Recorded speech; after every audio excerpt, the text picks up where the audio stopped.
Madame la présidente, chers collègues, comme mes collègues de groupe FNRBM, je ne vous cache pas être resté sur un sentiment d'inachevé.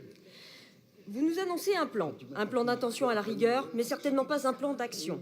Et après plus de 2 ans, peut-on parler de bonne intention et même de sincérité, alors qu'il y a 1 an, vous avez rejeté notre plan d'action sur l'autisme, alors qu'à l'inverse des autres régions, il aura tout de même fallu attendre aujourd'hui et même cet après-midi pour enfin avoir une transcription de retransmission des assemblées plénières.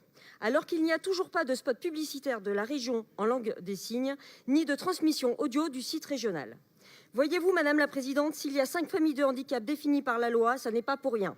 Les handicaps dits sensoriels, moteurs, cognitifs, psychiques, mentaux et les maladies invalidantes. Certes, il y a des besoins communs à ces handicaps et subventionner les associations concernées ou créer des partenariats avec ces dernières en font évidemment partie. Mais il faudra aussi que ces subventions servent à créer des points d'information spécifiques au handicap et à la mise en relation famille professionnelle via un guichet régional d'information numérique. Que la région porte une attention toute particulière à l'aide qu'elle pourrait apporter au personnel des CCAS, souvent premier interlocuteur, afin qu'ils soient mieux renseignés pour accompagner les personnes handicapées et leurs familles, avec une attention aussi toute particulière pour les parents isolés, dans la gestion du handicap ou dans leur démarche du quotidien.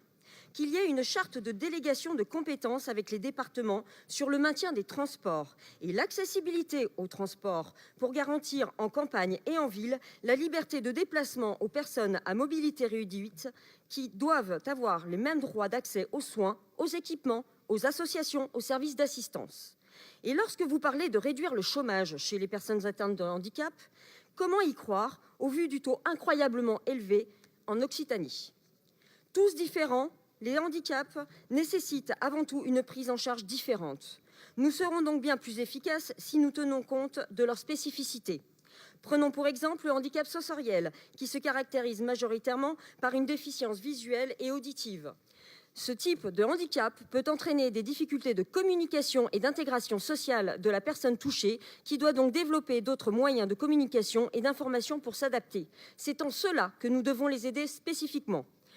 Autre exemple de handicap, le handicap moteur. Là aussi, les problématiques sont lourdes. Accessibilité des bâtiments, accès au logement adapté, à l'emploi, au sport et au transport.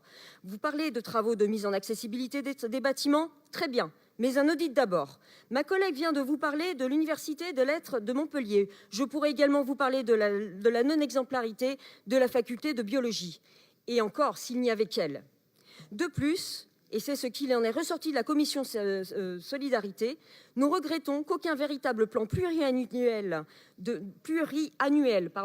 mise en conformité des gares pour les personnes à mobilité réduite n'ait été aujourd'hui négocié pleinement dans la nouvelle convention région TER et qu'il faille se contenter d'un très long cas par cas. Enfin, nous pourrions prendre le handicap cognitif psychique qui résulte de dysfonctionnements neuropsychologiques, de troubles de la connaissance, de la perception, de l'attention, de la mémoire et du langage. Il est inconcevable aujourd'hui, et avec les solutions existantes, que des personnes atteintes de cet handicap soient victimes d'exclusion sociale et par conséquent d'une diminution du bien-être moral. Alors oui, vous énoncez les troubles 10, mais vous laissez encore les personnes atteintes d'autisme sur le bord du chemin. Comme l'a dit Madame Costa-Fesenberg, nous voterons pour ce dossier, mais nous attendons plus d'efficacité et une réelle prise en compte des handicaps selon leurs spécificités. Madame Piquet a justifié un dossier sous-budgétisé, sans échéance, sans prévision et sans réel contrôle de l'avancement du chantier, en rappelant en commission qu'il n'était normalement pas de la compétence de la région et que cette dernière n'était pas là pour se supplier à l'État et aux collectivités. Soit on fait les choses à fond, soit on les laisse aux institutions et services compétents. Mais les personnes handicapées ne méritent pas un plat mal réchauffé, ne méritent pas que les contraintes matérielles, financières ou morales de leur handicap soient sous-estimées, ni qu'elles ne deviennent le sujet d'un nouveau coup de com' de la majorité régionale. Mes chers collègues, on parle de personnes et même de familles entières, parfois anéanties, souvent dépitées et impactées par la précarité. On parle de membres d'associations ou de services souvent démunis ou pas assez formés. On parle de professionnels, d'entreprises ou d'enseignants pas assez informés ou mal assistés. Après 2 ans, il n'est plus l'heure de tergiverser aux conférences, aux débats, aux dessins. Nous devons préférer des actes concrets et sincères. Nous leur devons cet accompagnement soutenu. Merci pour eux.